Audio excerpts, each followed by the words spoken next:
Assalamualaikum dan salam sejahtera. Bertemu kembali dalam rancangan Bersiri Kami. Program ini bertujuan untuk meningkatkan keupayaan dan kemahiran ilmu dalam pengurusan kewangan perniagaan serta mengamalkan tingkah laku kewangan.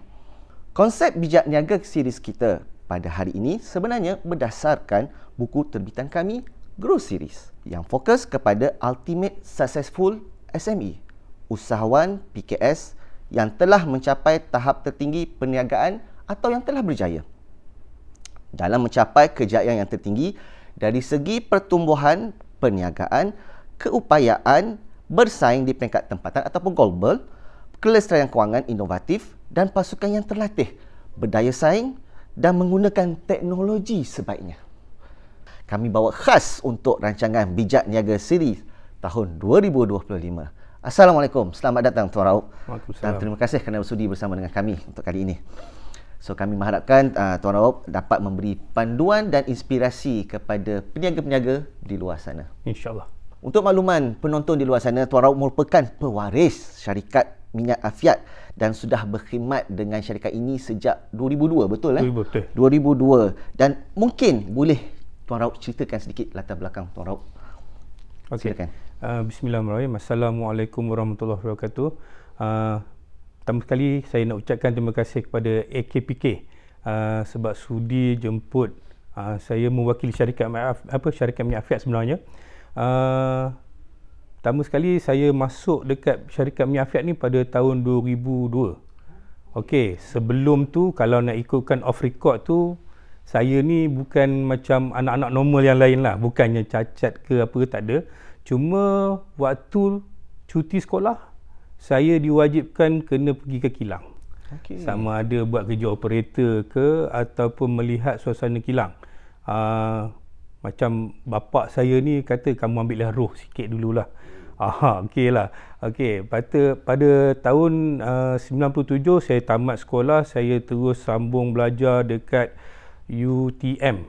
Saya ambil pengurusan diploma pengurusan teknologi selama 3 tahun, dan saya ditempatkan, saya ingat ke masa tu dah habis belajar. Sebenarnya saya ni agak malas sikit nak join business family ni.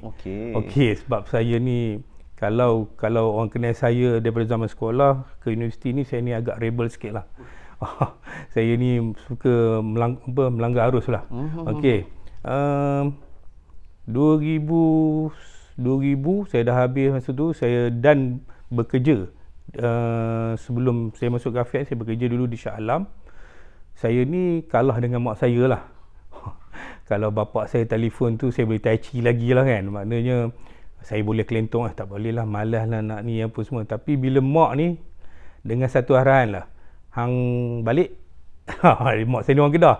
Hang balik, lepas tu hang tak kesian ke ayah hang ni, kata kan. Lepas tu nya hang belajar pun dia tanggung kan, apa semua ni, mana hang balik. Saya kata, alamak, sebab masa duduk di Shah Alam ni gaji dah sedap sikit lah, dalam 1,200 masa tu lah. Dan bila dipanggil balik, saya ingat ke saya ditempatkan dalam office lah. Rupanya saya kena ikut van sale. Van sale? Ya, dengan pada masa tu gaji saya pada masa tu adalah RM600. Masa 2001. 2002 tu. Okey lah, maknanya kalau aku tahu, biar aku duduk di Shah Alam, lantaklah sewa bilik ke lagi apa besar. ke, 1,200 kan. Tapi tak apalah, saya ambil cabaran daripada mak saya tu atas sikap tanggungjawab saya. Okey, sebagai untuk membalas jasa Afiat yang telah menanggung pembelajaran saya. Alhamdulillah. Itu sedikit sebanyak tentang diri saya. Saya masih lagi seorang isteri. Okey, ada 3 orang anak. Anak pertama saya masih belajar lagi dekat Uni KL bahagian nursing. Anak kedua saya insya-Allah tahun ni akan ambil SPM. Yang sulung tu wanita, perempuan? Laki. Yes. Nombor 3 di tingkatan 2 lah. Tingkatan 2. Alright. Berapa lelaki, berapa perempuan? Saya seorang je lelaki. Seorang lelaki. Macam saya jugalah. Okey, alhamdulillah. Okey. Dan saya sebenarnya latar belakang saya pun, saya ada 4 orang adik-beradik. Kakak saya yang sulung cikgu. Nombor 2 saya. Nombor 3 adik saya yang sekarang berada dengan dengan syarikat minyak afiat juga. Nombor 4 dia government servant juga. Okey. Hebat-hebat juga Tuan Rauf punya keluarga. Alhamdulillah, ini semua rezeki pada Allah lah. Okey. Alhamdulillah. Dan rasa bila dipanggil mak tu, perasaan nak tak nak macam mana? Dia macam ni lah. Dia bila mak ni, saya dari dululah, saya ni bukan anak mak. Tapi saya daripada saya darjah habis je tingkatan 1, saya dikeluarkan daripada rumah lah. Saya ditempatkan di asrama. Mula-mula saya berkelana. Ya. Lepas tu dah umur 17, saya keluar lagi, pergi duduk di universiti. Balik, maknanya dalam tempoh saya tinggalkan kampung sebab surrounding saya adalah orang luar. Sebab saya ni agak lonely jugalah. Sebab saya di dalam keluarga tu, saya je seorang lelaki. Saya jumpa dengan ayah saya waktu daripada saya lahir ni weekend saja. Sebabnya selebihnya dia tu dia berniaga. Saya akan jumpa bapak saya hari Ahad, petang Sabtu sampai hari Ahad macam tu. Maknanya ayah menjaga afiat minyak, betul. Dia sebagai masa tu dia sebagai sales. Bila kita sebut minyak afiat ni balik kena bekerja dengan keluarga dan juga prestige minyak mungkin masa tu belum mencakau 100 tahun lagi. Ya, betul. Tahun 2002 tu kan. So dia tahun 2024, maknanya 22 tahun selepas itu. Betul. Perjalanan ni. So bagaimana sejarah permulaan perniagaan itu berlaku dan evolusi perniagaan ini dari pengasas dan produk permulaan sehingga zaman sekarang. Maknanya kalau katakan macam grow kami ni ada peringkat-peringkat tu bagaimana? Jenis lah. Jenis je. Boleh kongsikan Tuan. Okey, alhamdulillah. Sebenarnya dia ni afiat ni adalah gifted lah. Okey lah, kalau kita tengok balik, dia gifted. Sebabnya pengasas produk afiat ni adalah Tuan Haji Panjang Kamaruddin, ditempatkan di Tambun, yang mana Haji Panjang Kamaruddin ni adalah seorang ketua kampung masa tu. Dia ahli keluarga ataupun siapakah hubungan tu? Okey. Sebab dia melihatkan legasi keluarga ni. So macam mana? Okey, disebabkan saya ni generasi yang keempat. Okey. Maknanya panjang tu. Haji Panjang Kamaruddin ni adalah moyang saya. Okey. Haji Khalid adalah cucu kepada anak saudara kepada Haji Panjang Kamaruddin. Dan selepas tu diturunkan kepada bapa saya dan masih lagi bapa saya lah. Okey. Saya nak ceritakan daripada permulaan pada 1924 tu, Haji Panjang Kamaruddin ni dulu ketua kampung ni special. Dulu tak sama macam sekarang lah. Haji Panjang Kamaruddin ni dia tak ada anak. Sentiasa ada dengan Tuan Haji Panjang Kamaruddin ni adalah anak saudara dia. Tuan Haji Khalid. Yang ini tok saya. Okey. Pada 1924 tu yang terwujudnya produk afiat ni bila mana Allah uji Tuan Haji Panjang Kamaruddin ni dengan lumpuh. Dia tak stroke, dia lumpuh. Maknanya bila dia lumpuh tu, ini story daripada turun-temurun. Okey, mana tahu dia punya ni. Ya, betul. Alhamdulillah. Okey, dan masa tu okeylah, macam ketua kampung ni, dia boleh masa zaman tu lah, zaman 20-an apa semua ni, dialah imam, dialah ke depan beragama, dialah pemimpin, dialah sebab peranan ketua kampung masa tu terlalu besar. Betul. And then masa tu Allah uji dia. Sebab kadang-kadang kita kena yakin dengan yang apa yang Allah Taala kata Allah uji sebab kita mampu. Okey, bila Haji Panjang Kamaruddin ni diuji dengan lumpuh, dia masih lagi nak bersolat.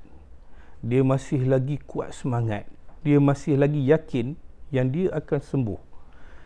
Dan setiap waktu dia bersolat hajat 1/3 ke arwah tok saya ni terpaksa duduk sebelah dia nak menguruskan ambil wuduk, untuk solat dia tu, untuk dia mandi apa semua tu Haji Khalid ni yang menguruskan.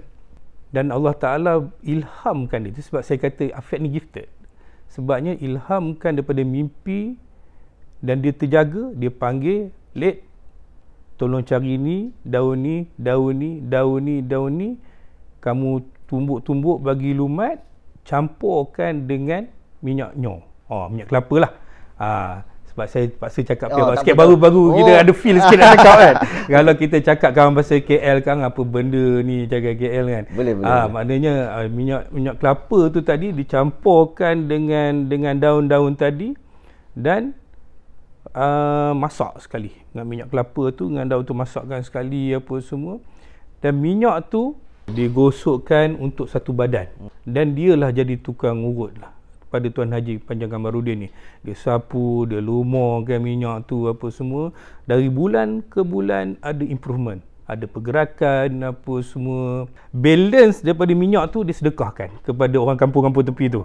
Lepas tu dah okey, dah boleh berjalan, tapi tak seperti sedia kala. Maknanya dari satu sudut tu ada improvement.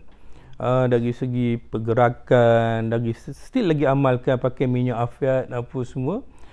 Dan alhamdulillah bila feedback daripada orang sekeliling ni, sekeliling kampung ni kata, Lid, minyak tu hari ada lagi tak? Kata aku pakai ni lega lah. Maknanya aku lengur-lengur ni alhamdulillah lah, boleh pakai lega apa semua. Dan selepas Tuan Haji Panjang Kamarudin ni sihat apa semua, arwah tok saya ni Haji Khalid ni minta izin untuk menggunakan formula tu dan berniaga. Minyak afiat ni kita start daripada 1924. Maknanya masa tu kita ada pengaruh Arabik. Arab ni kan selalu berdagang apa semua. Apa benda pun, that's why kalau kata kita tengok dulu first batch sebelum 2022,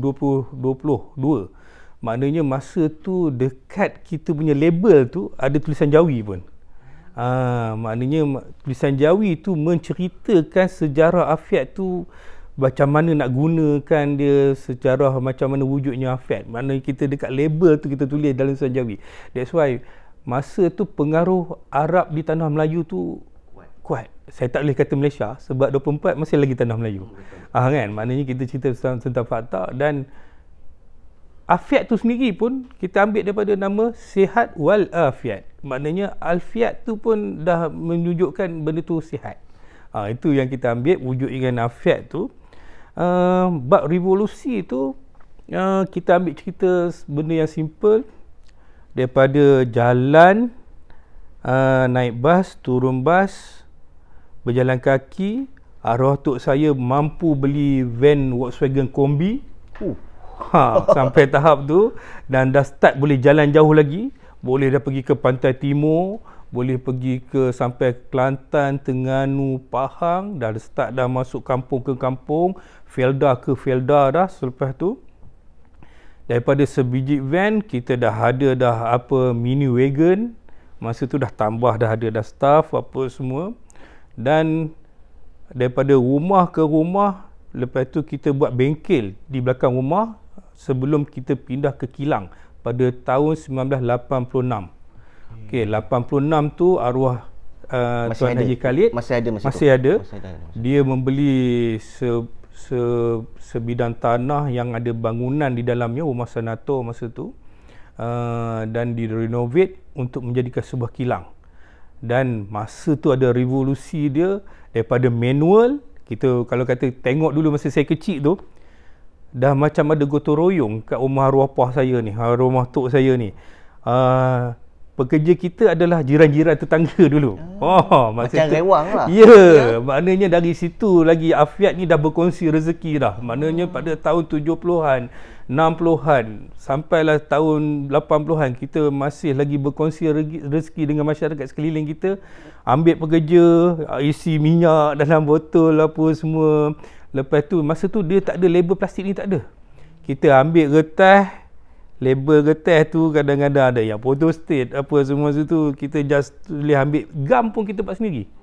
Tapi ketika itu adakah packaging tu botol yang plastik ataupun kaca seperti sekarang? Ya, kita dari dulu awal kita ni memang kita pakai botol kaca.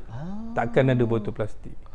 Okey, revolusi dia adalah botol tu tak berubah, kita still pakai kaca. Dulu nak cakap apa benda ni? Gabuh. Okey, yang selalunya kalau siapa geng-geng masjid dulu nak tutup lubang kolah masjid tu, orang tutup tu lah. Gabah tu lah kan. Dia nak kata dia bukan yang getah sekarang. Dia tu macam ada benda ni kan. Maknanya benda tu yang kita beli yang kecil-kecil tu tutup. Dia bukannya dulu tu. Tapi tu revolusi bila kita dah start niaga yang bagus itu pada tahun 60-an. Bila dah masuk 70-an, dah ada kilang plastik apa semua tu, kita dah start buat cap. Masa tu cap biasalah hijau. Masuk tahun 80-an, kita buat revolusi. Kita dah embroiderykan cap tu, logo Afiat, logo Cak Gambus tu atas tu. Masuk 2010, kita dah tukar totally kepada capping aluminium, daripada manual, semi auto punya pengeluaran kepada fully auto.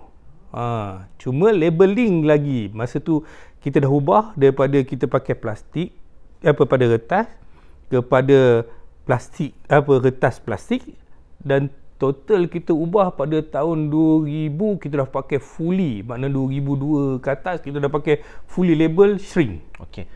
Tuan stop kat situ sebab tu dia akan ke arah soalan seterusnya tu. Sebab soalan seterusnya dia bertanyakan mengapa tuan memilih terlibat dalam perniagaan ini seawal muda lagi. Sebab kalau ikut kiraan umur tahun 2002 tu baru 22 tahun. 22 tahun. Kalau 22 tahun tu rasa nak balik kampung terlalu awal tu. Ya. Kan? So, kenapa tuan? Okeylah, ni daripada sifat responsibility lah sebagai seorang cucu kepada arwah tok kita lah. Kita nak cerita benda ni pasal buat sikit lah kan. Sebabnya saya ni banyak masa dengan arwah tok lagi. Dia berbanding dengan bapak kita lah kan. Arwah tok meninggal tahun 95. Masa tu saya umur 15, saya form 3 masa tu. Dalam around 60 lebih, 67 something macam tu lah. Ni legasi kedua. Ni legasi kedua. Legasi kedua.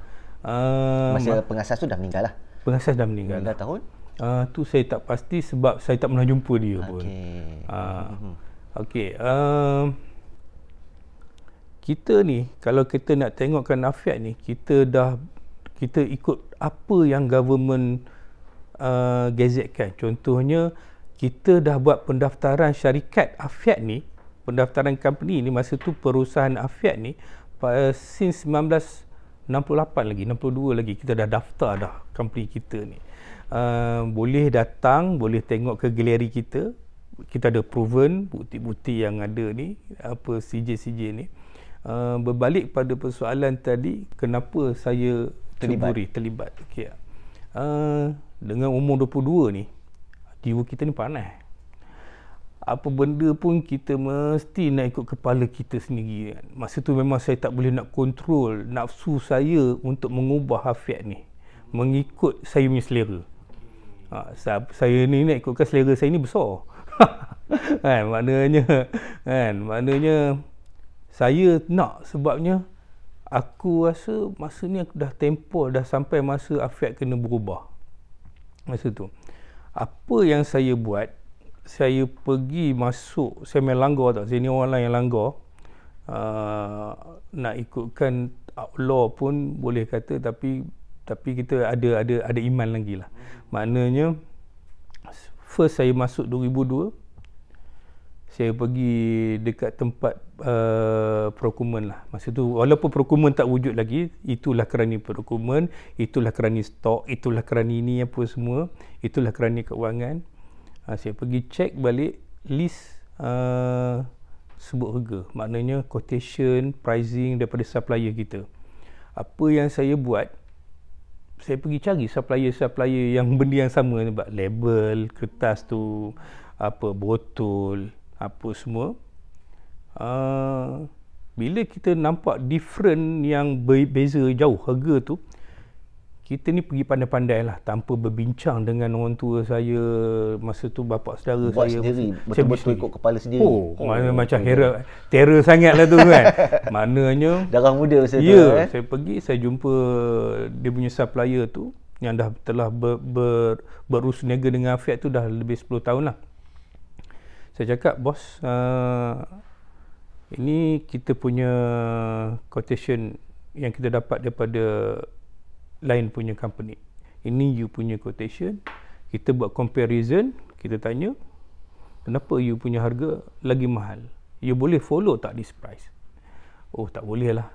Sebabnya on volume, masa tu sebabnya ada benda-benda lah yang hidden yang saya tak boleh nak cakap sekarang.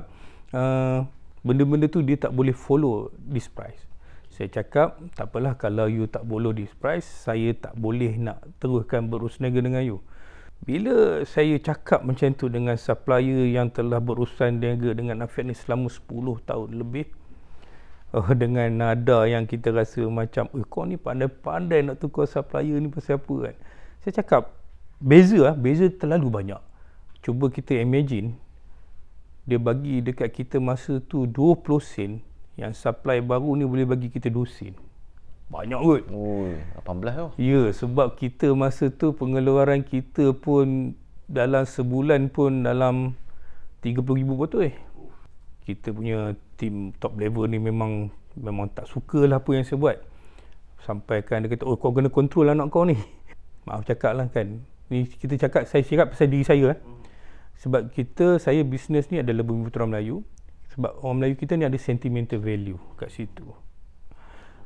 Maknanya, sorry to say, benda ni, sentimental value ni kita kena buang sikit-sikit sebab kita nak fikir untuk masa depan syarikat kita untuk berkembang. Okey, Tuan, kita lock kat situ sebab bila Tuan sebut, sebab orang Melayu ni dia ada seni dia. Ya, betul. Dia ada peribahasa dia. So, mungkin kita pernah mendengar pernyataan ini yang secupak tak akan jadi segantang. Dan peribahasa yang sama, yang sehasta tak akan jadi sedepa. So, pernyataan ini menekankan sikap untuk menerima sesuatu yang tak akan berubah lagi dalam keadaan semasa. So, mungkin Tuan boleh kongsikan sebab masa ketika Tuan muda tu mungkin jiwa muda, kan? So, tapi keadaan sekarang, bagaimana kita nak sampaikan juga kepada usahawan luar sana yang mungkin baru berkira-kira, ni otai ni, macam mana nak dapat ilmu orang lama yang mungkin sebab zaman peredaran bisnes berubah.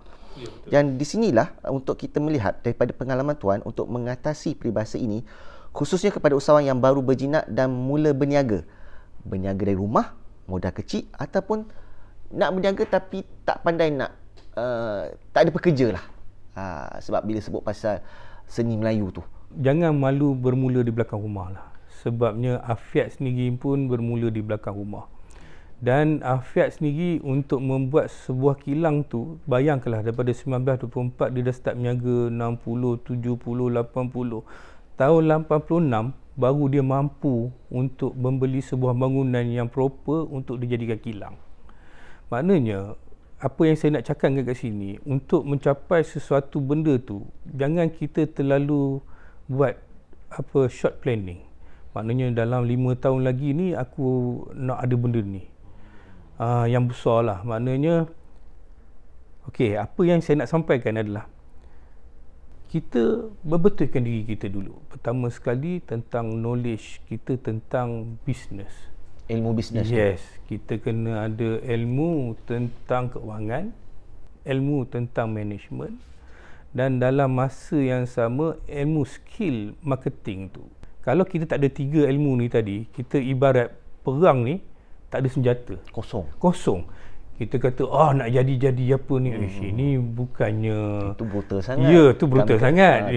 Bukannya lagi teruk pada saya pada zaman saya muda kan. Maknanya, saya sendiri pun, masa saya ambil pengurusan teknologi dekat UTM tu sendiri tu pun, kita belajar.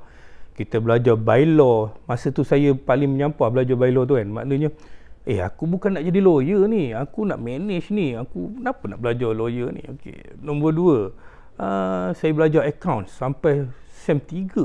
Ada je account ni. Aku kata, sedangkan masa saya form 5, saya tukar kelas daripada kelas account masuk account ekonomi dengan perdagangan. Tu kata Allah Ta'ala kata, padai muka kamu nak lagi ambil, ada Allah uji lagi kamu masuk lagi kelas account.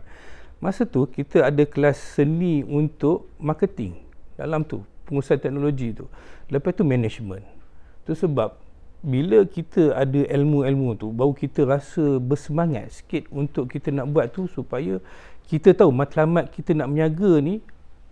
Tu saya cakap, jangan letak keuntungan pertama lah. Tapi kalau tak berniaga, tak untung, mana maunya. Ya, betul. Okeylah. kita ni ada halal dan haram lah. Sebab kita ada batas benda tu lah. Keuntungan tu memang ada. Memang bagi saya bahasa dia orang kata tak ada akal lah, kita berniaga ni tak ada untung. Tapi dari satu sudut kita ada halal dan haram. Kita ada akad. Maknanya dari situ kita kena tahu barang yang kita nak berniaga tu adalah benda yang betul-betul yang berkualiti untuk pengguna. Kita tak nak ada benda-benda yang kita rasa macam mana cakap, kita sekadar berniaga kosong, tak ada apa, tak ada manfaat. Itu sebab macam yang sekarang kita tak nak ada produk hit and run dalam bisnes.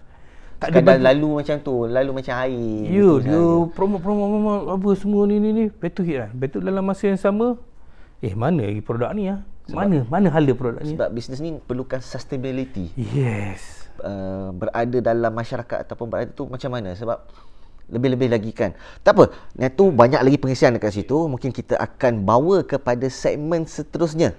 Segmen yang kedua, yang mana pengisian tentang perniagaan dari awal pelibatan sehingga berjaya dan dikenali. So kita akan berehat dahulu dan kita akan masuk kepada segmen yang kedua.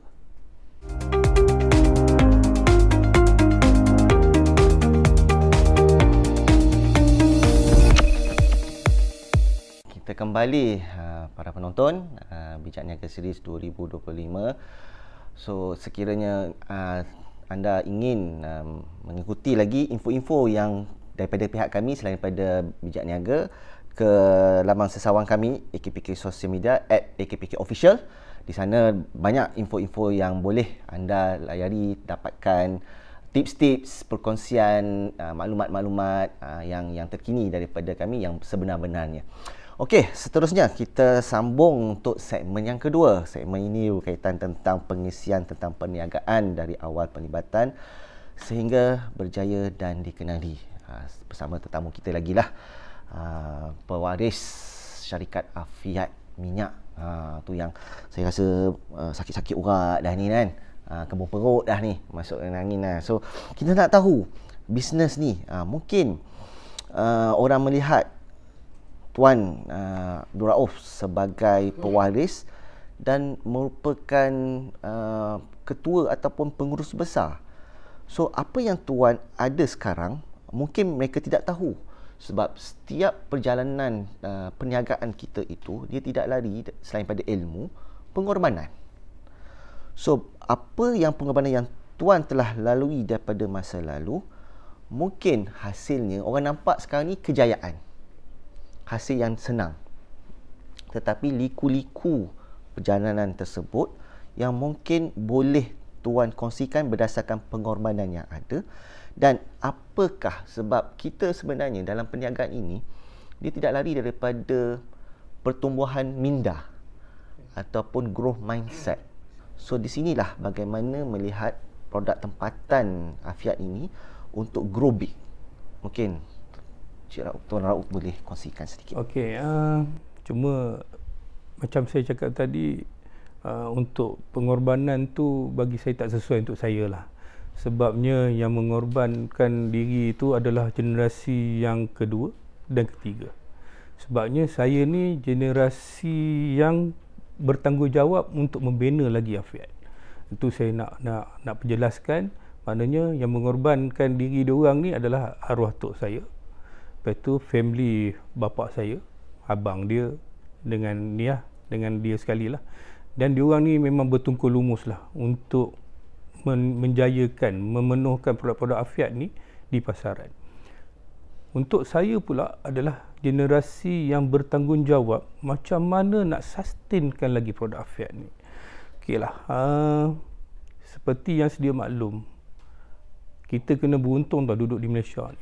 Sebabnya kita ni terlalu banyak agensi yang boleh membantu kita dalam membina kita punya kriteria bisnes kita, jati diri kita dalam bisnes kita. Macam saya sendiri dengan Mara, dengan Inscan, dengan Rizda, Mardi, apa semua tu, dia orang ni ada satu unit usahawan yang boleh menggerumkan kita. Maknanya untuk permulaan. Itu sebab saya cakap tadi, saya ni adalah generasi yang bertanggungjawab untuk memastikan Afiat ni terus kekal relevan dekat market. Okeylah, macam saya ni, saya suka belajar sesuatu lah. Pada 2014, ya, 2014, saya ingat lagi masa tu saya terpaksa tinggalkan anak isteri saya. Masa tu anak-anak masih kecil lagi. Every week, maknanya weekend ni orang duduk dengan family. Saya pergi ke Kuala Lumpur untuk belajar online dengan member saya sendiri ni. Saya tak suka belajar dengan kelas-kelas yang menjanjikan bulan bintang. Saya lebih suka belajar dengan orang yang sukses. Maknanya saya dah shortcutkan perjalanan susah senang diorang tu. Maknanya diorang dah ajar benda yang boleh buat. Okay, maknanya dari satu sudut saya belajar masa tu. Tapi itulah, once bila kita nak buatkan satu perubahan tanpa surrounding kita tahu apa yang kita nak buat, itu adalah satu kesilapan saya lah. Maknanya lepas saya buat online, saya kena ban lah dengan top level. Kata, mana ada ni, kita bisnes online kita ni, kita offline, kita mana boleh buat online, siapa yang nak ni. Saya rasa sedikit kecewa juga sebab, tapi tak apa, benda tu saya jalankan juga, saya buktikan juga. Dengan tu maknanya saya tunjuk result, ini kita kena buat. Sebabnya orang-orang yang top level ni, yang melibatkan family ni, apa semua tu, dia orang nak tengok result sebenarnya. Nombor 2, bila mana saya pergi program G2G, Get to Global.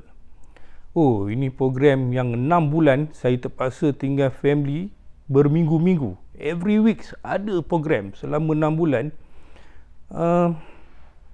Yang ini memang betul-betul membuka minda saya lah. Saya belajar tentang macam mana nak export. Saya belajar macam mana kenal lagi brand kita lebih deep lagi, lebih dalam. Saya belajar ilmu-ilmu packaging. Saya belajar, saya boleh katalah benda yang saya tak belajar selama ini, saya dapat dalam tempoh 6 bulan. Every week saya belajar. Dan saya cuba implement dekat kita punya syarikat ni. Tapi dia tak menjadi.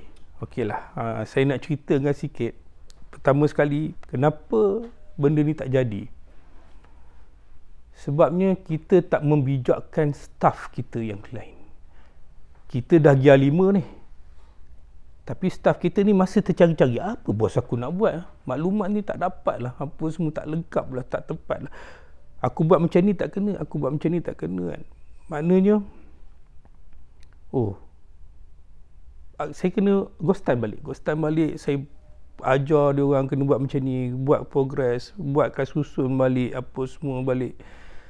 Sampaikan saya terpaksa panggil member saya untuk menjadi sebahagian konsultan kita untuk nak menjayakan groom side ni. Maknanya, pertama saya nak cakap dekat usahawan kat luar sana, kita jangan fokus kepada masalah. Kita kena fokus macam mana kita nak selesaikan masalah. Kita kena cari punca. Itu growth mindset sebenarnya. Maknanya kalau kita fokus kepada masalah, kita akan dapat masalah orang lain. Kita mencari salah orang tu. Masalah bila kita cari, kita akan dapat masalah. Tapi macam mana kita nak selesaikan masalah, kita kena cari punca masalah tu, baru kita boleh perbetulkan keadaan. Itu sebab pada tahun 2017 saya dah start panggil member saya. Sini ke memang saya memang totally buat, memang saya cakap dengan orang tua saya ni, bapa saya masa tu dah, bila arwah tok saya meninggal tahun 95, 96 tu bisnes ni diturunkan kepada bapa saya lah, Tuan Haji Ahmad Zakaria. Dia jadi MD daripada tahun 96 lagi sampai sekarang. Dan kita faham bila orang luar ni nak masuk ni dalam bisnes family ni, kau tak boleh bersuara lebih lah. Tapi saya buat macam mana? Saya kata untuk sustainkan lagi Afiat ni, saya terpaksa panggil orang yang lagi bijak pada kita, konsultan yang saya yakin. Memang saya duduk dah semeja dengan dia bertahun-tahun ni, Dan saya ada keberanian untuk langgar benda ni tahun 2016, 17, 18 kita sukses. Maknanya terpanggil orang luar untuk betulkan keadaan, bijakkan staf kita. Kan, masa tu bapak kita dah tak nak tersembang kita. Bapak saya tak nak sembang saya langsung. Kita kata pelik ni, kenapa ni kan? Sebabnya tak berbincang dulu. Saya tahu kalau bincang, tentu dari awal saya dah kena tolak. Sampai saya tunjuk surat letak jawatan saya ni. Tak jadi benda ni, saya letak jawatan sebab apa? Kalaulah dari sekarang saya tak boleh kembangkan Afiat dengan macam mana yang saya nak, apatah lagi coming soon nanti. Maknanya dari sekarang, biar saya kata saya gadaikan saya punya jawatan, saya punya tanggungjawab saya kata tak jadi, tak perlu ada saya dalam syarikat ni dah. Alhamdulillah, kita dah siap susun. HR tetap ada kerja HR, accounting tetap ada kerja accounting, kita dah ada staff procurement, kita dah ada dulu 3 in 1. Kita ingat kopi jadi 3 in 1, kerja pun ada sebenarnya kan. Tapi bila kita buat susun tu, rupanya beban saya ni kita dah nak kena fikir macam mana nak collect hutang ni, macam mana lah aku nak arrange account ni, macam mana lah. Maknanya saya dah bagi dah sikit-sikit, kau ambil dah sikit masalah aku ni, kau ambil lah masalah ni sikit. Alhamdulillah. Maknanya dengan cara ni sebenarnya, di luar sana saya nak pesan sama luar sana, jangan takut mengkaji orang lagi cerdik daripada kita. Sebab itu memang satu solution untuk kita nak kembangkan, nak sustain. Sebab on director sebenarnya kita bukannya nak gaji yang besar, kita nak dividen tu. Itu je. Tapi saya tertarik bila Tuan sebut pasal dividen, pasal masalah sikit-sikit tu. Ada masalah tentang kewangan. Sebab soalan seterusnya, kita dapat lihat ramai di luar sana anak-anak muda menceburi alam perniagaan ini yang memainkan peranan penting dalam pembangunan ekonomi dan inovasi. Dan beberapa aspek yang penting untuk mempertimbangkan adalah pengetahuan tentang simpanan, kewangan. So, apakah strategi Tuan simpanan yang telah Tuan terapkan dalam perniagaan Tuan, dan bagaimana Tuan menentukan jumlah simpanan yang diperlukan untuk menghadapi kecemasan kewangan? Sebab orang kita ni selalu cemas. So, macam mana Tuan? Pertama sekali lah, sebenarnya dia tak ada satu SOP pun. Sebenarnya bab kewangan ni dia melibatkan disiplin diri kita lah. Kita kena bezakan kehendak dan kemahuan lah. Ini kita sembang dulu soalan pertama ni dengan diri Tuan sendiri. Iyalah, tu saya nak sembang diri saya sendiri. Okeylah ya. Pertama sekali lah, dasar kerajaan untuk naikkan gaji ni, kau naiklah gaji berapa banyak pun, kalaulah katalah kita sendiri pun tak reti nak manage duit kita. Contohnya macam saya, katalah gaji saya 2,000, saya nak pergi beli wine 16. Selera besar. Okeylah, ni kita cerita diri kita, jangan cerita orang lain, sebab buruknya diri kita pun. Okey ya. Bila kita beli wine 16, lepas tu bayar down paymentnya cukup-cukup makan. Itu kalau bayar. Ya, itu kalau tak nak bayar. Tak nak bayar, nak semuanya loan. Ya, semuanya loan, rasanya dah boleh beli biji kereta. Maknanya dah 500 sebulan. Okey. 2,000 tolak 500. 2,000 tu bukannya gaji bersih. Dah tolak APF, sok-sok apa semua, dah baru tinggal 1,600, 1,700. Contohnya, rumah lagi nak bayar, elektrik apa semua tu. Sebab saya cakap, kalau bujang boleh cerita. Bujang, kalau dah ni macam mana? Kalau bujang ni seronok lah. Maknanya kita pergi rumah mak, ketuk pintu, Assalamualaikum, mak hari ni masak apa Buat akan tanya sihat dulu kan. Mak hari ni lama benar tak jumpa mak ni, sihat ke mak? Tadi pergi sore-sore belakang tanya, mak masak apa hari ni? Dah mak bagi kita je, bagi hint kan. Tu kata kalau kata duduk dekat, senang kita nak pergi. Peribahasa ukur baju badan sendiri itu penting sebenarnya. Maknanya kita kena tahu kemampuan diri kita. Dan macam yang saya sembang tadi, kita kena faham kehendak dan keperluan. Kadang-kadang memanglah keperluan kita adalah kereta yang macam mana kita mampu. Saya sendirilah, maaf cakap, masa tu gaji saya lebih kurang 5,000 lebih. Kita teringin nak pakai welfare. bayar down payment 50,000. Bayar 25, hutang 7 tahun. Dah hutang 7 tahun, bulan-bulan 2,300. Okey tak? Bila kita 2,300 ni, duit kita tinggal separuh dah. Tu orang kata orang Perak ni pun dahsyat. Orang Perak ni biar papai asal bergaya. Ya, tu dia. Kan? Patah dia dah. Biar papai asal bergaya ni memang kita pegang lah kan. Maknanya dari satu sudut tu COVID lah. COVID ni mengajar saya lah. Once bila kita hidup tak ada hutang, maknanya moratorium lah, makna tu tak payah fikir pasal hutang. Aku rasa macam freedom gila. Seronok betul macam ni kan. First je boleh buka je, ekonomi boleh buka. Pertama sekali saya buat apa tu? Saya jual Wildfire tu. Masa tu ada lagi 3 tahun. Yang jual kereta tersebut lah. Jual tu kan. Saya jual, kedebuk-kedebab, dapatlah duit poket dalam 40,000 balik. Wallahualam, adalah seorang doktor tu, dia nak beli, saya jualkan apa semua. Saya pakai kereta Myvi je. Itulah kereta yang saya tak ada hutang. Kamu nak pakai apa pakai, tak ada siapa larang. Macam staff saya sendiri pun, saya nasihatkan, gaji naik bukan untuk buat hutang baru. Gaji naik untuk saving. Itu saja. Okey, untuk macam mana kita Afiat ni, kita cerita pasal syarikat ya, Afiat ya. Ini saya belajar daripada bapa saya lah. Bapa saya ni dia suka buka akaun banyak. Akaun bank. Ini duit berniaga. Lalu satu lagi, ini duit, okey, ni dah ada duit lebihan ni, apa semua tu, tapi semua audit. Bukan kita daripada audit, tak. Maknanya kita simpan cash kita kat sini. Okey. Lepas tu ada duit, kita akan beli tanah. Ada duit lagi, kita akan bina beli rumah kedai pula. Sebabnya benda-benda ni aset yang kita rasa boleh cari, dan bila-bila masa kita nak buat refinance balik pun kita boleh. That's why istilah dia kepada ke arah kalau betul kecemasan, itulah kita boleh guna pakai. Ya, betul. Lepas tu yang yang last kali lah, kita kenalah beli emas lah. And tak banyak, sikit. Macam saya sendiri pun, saya disiplinkan diri saya every month 100, 1 bulan simpan. Secara konsisten lah. Bagaimana tuan nampak isu permasalahan kewangan yang sering dihadapi oleh usahawan ni, dan apakah perkara yang tidak sepatutnya usahawan buat bila melibatkan duit ni? Ini soalan-soalan yang bertanya sebabnya kebanyakan orang tak meletakkan gaji dalam dia orang punya bisnes.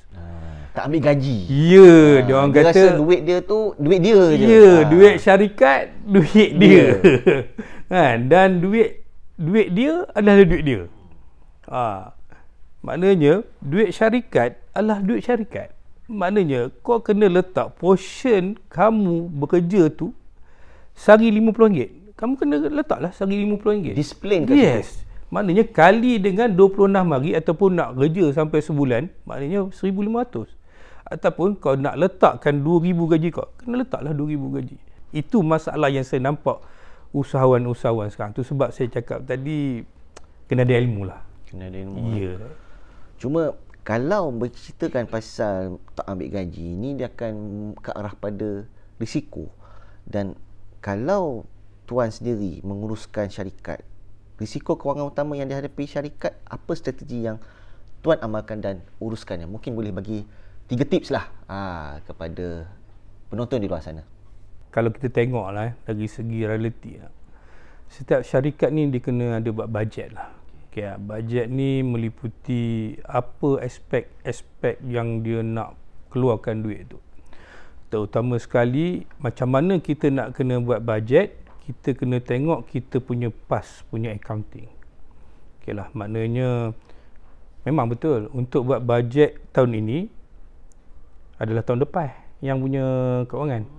Maknanya untuk 2026, maknanya dia akan tengok performance kita 2025.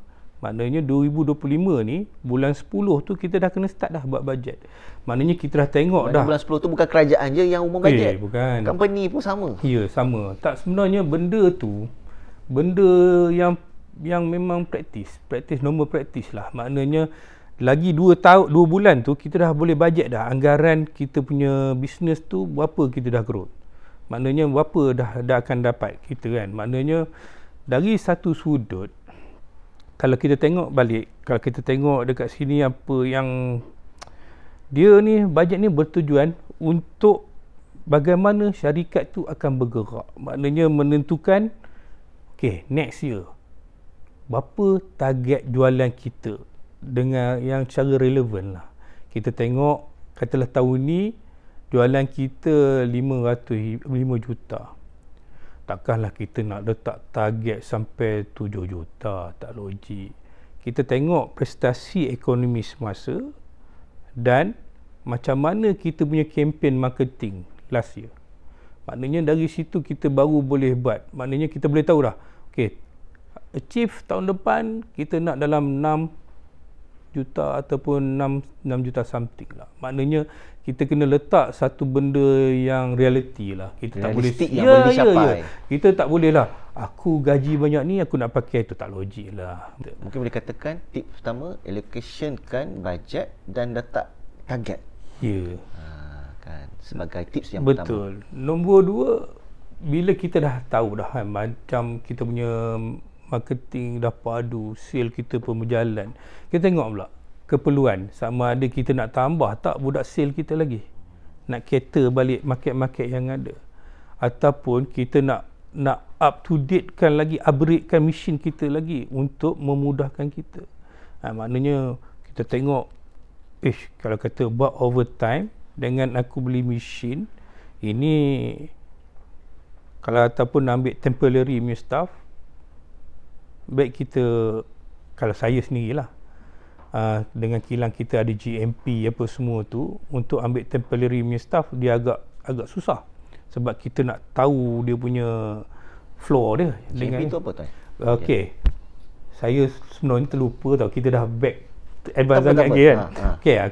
Kilang Afiat ni kita ada berdaftar produk kita semua ni, semua SKU di Afiat ni, maknanya SKU ni maksud dia kita punya panggil bilangan produk. Bilangan produk macam minyak Afiat, minyak hangat, tu dipanggil SKU lah. Kita berdaftar dengan Kementerian Kesihatan. Afiat ni dia terletak di bawah kelas pharmaceutical, dia terletak di bawah kelas tradisional, dan kita ada satu lagi bawah kosmetik. Maknanya benda-benda ni lah yang kerajaan itu kata tadi yang tuan tanya, good manufacturing practice. Maknanya untuk mendapatkan ni dia datang audit, dia tengok kilang kita, dia nak make sure apa yang government buat regulation, peraturan dia mesti kita follow, mengikut kita punya SOP kita. Tapi guideline dia still lagi datang daripada Kementerian Kesihatan. So kalau relatekan kat situ, mungkin tips tadi saya boleh rangkumkan dua. Dan melihat kepada SOP tu sebenarnya dalam kewangan ini juga, bagaimana tuan memastikan keterusan dan accountability dalam amalan pelaporan kewangan syarikat tuan lah. Yang menjaga akaun saya adalah orang yang mesti saya percaya, yang akan memberi saya information apa semua, dan saya ni meletakkan isteri saya. Maknanya yang ambil bekerja tu bukan saya tak lantik pun, saya tak ambil pun isteri saya bekerja, bapa saya yang ambil. Dan saya meletakkan dia sebabnya dia ada degree kewangan. Saya letakkan dia daripada pos yang tepat supaya saya percaya dia lagi arif. Kita pakai sistem SQL dan tim sale kita pakai Sale Hero. Maknanya dia synchronize. Maknanya apa saja tim kita dah buat sale tu, dia akan key in terus masuk ke tempat kita punya keranji account. So apa perancangan tuan maknanya memastikan kelangsungan perniagaan ini? Kenapa saya menyeru usahawan-usahawan luar sana buat satu accounting system yang bagus, management kewangan yang bagus. Bila kita declare dengan LHDN, dia akan nampak peningkatan kita punya jualan dalam tu. Kita nampak growth tu. Dalam masa yang sama kita, tu sebabnya kadang-kadang orang tak faham, biar lagi tax. Tak, bila bila kita nak berniaga ni, kita kena tulus. Maknanya kita kena declaration betul-betul apa semua ni A to Z. Bila kita punya sale tu meningkat, dengan automatik kita punya syarikat ni ada value tau. Tu sebab sekarang ni kalau orang tanya Afiat, berapa value Afiat? Kau rasa berapa? Saya cakap yang tu. Sebab tu pentingnya kat situ kewangan menjadi faktor utama membangunkan perniagaan. Maksudnya susunan cukai dan sebagainya kan. So soalan terakhir untuk sebelum menutup segmen yang kedua ni lah tuan. Sebab produk mungkin macam pada awal Tuan Rauf cerita tadi pasal keluarga tentang jualan offline dan online kan. So kita tak boleh lari daripada teknologi. So bagaimanakah tuan mendapat maklumat tentang trend dan perkembangan terkini dalam pengurusan kewangan khasnya dalam industri minyak yang lebih 100 tahun dah. So adakah operasi itu secara tradisional ataupun mengikut trend teknologi terkini? Bagaimana saya nak kekalkan Afiat ni akan relevan dekat market yang sedia ada ni untuk 100 tahun lagi mungkin. Okey. Kan generasi keempat, 5, 6, 7. Saya dengan tim Afiat, dengan kita punya yang tinggal lagi warga-warga kita dekat Afiat ni, kita bekerjasama dengan universiti. Okeylah. Kita ada dengan USM, kita dengan UniKL, RCMP, yang mana kita sekarang tengah nak develop existing produk yang kita ada ni untuk membuatkan dia lagi moden. Okey ya. Contohnya kita nak buat sekarang ni, kalau katalah kita nak bawa minyak Afiat tu sendiri pergi naik flight dengan 50 ml botol kaca, bagi saya agak susah orang nak bawa masuk dah beg besar apa semua nak bawa. Tapi kita nak cater juga market ni. Aku nak pastikan setiap orang dalam poket dia mesti ada produk Afiat. Apa yang kita tengah buat sekarang ni, kita buat research, kita nak khasiat Afiat tu kekal, kita ubahkan dia punya structure ni daripada liquid kepada lotion. Sekarang ni kita tengah buat program TVET untuk bagi golongan B40 ni manfaat. Kita buat kelas urutan, kita buat kelas ni dengan kerjasama dengan pembangunan luar bandar. Itu sebab kita nak keluarkan satu produk yang betul-betul kualiti bagi manfaat. Itu sebab Afiat ni kekal sustain sebab dia memberi manfaat kepada pengguna. Bincang celik, kita dah berada di penghujung siaran kita lah. So sebelum kita nak menutup ni, sebenarnya saya terbaca jugalah orang duk tanya ni perasaan 100 tahun. Maknanya mungkin usia bukan 100 tahun, tetapi syarikat dah sustain untuk 100 tahun. So what next? Adakah 100 tahun lagi ataupun macam mana? Okey.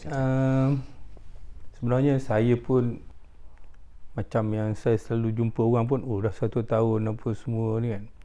Pertama sekali bukan numbering lah. Saya nak cakap sebenarnya kalau kita tengok pada number 100 tu, memang kita akan rasa bangga, kita akan rasa wow.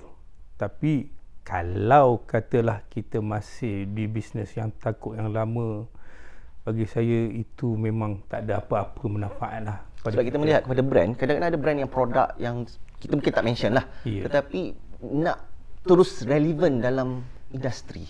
Once bila kita cakap, bila keuntungan tu bukan keutamaan kita, kita nak delivery menyampaikan. Ya, menyampaikan dengan penuh jiwa. Maknanya Afiat ni macam saya cakap tadi, dah sebab pula rasa kan. Okey, dia adalah gifted. Bila kita gifted, kita kena jaga. Itu sebab kita sedaya upaya menjaga kualiti dari awal, dari dulu sampai sekarang. Kita nak bagi produk yang betul-betul yang terbaik kepada pengguna. Mesti ada benda yang manfaat.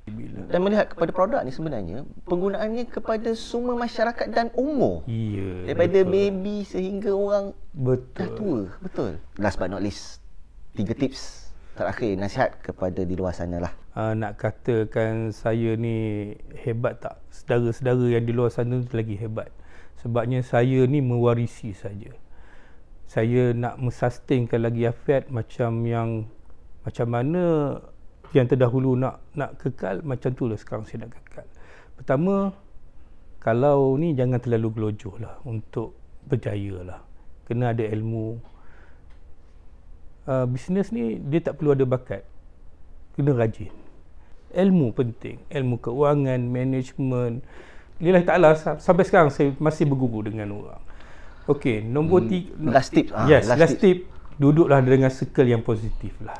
Itu je saya nak cakap. Itu yang penting. Ya, betul. Paling nikmat dalam niaga ni, duduk dalam circle positif. Itu paling nikmat. Alhamdulillah.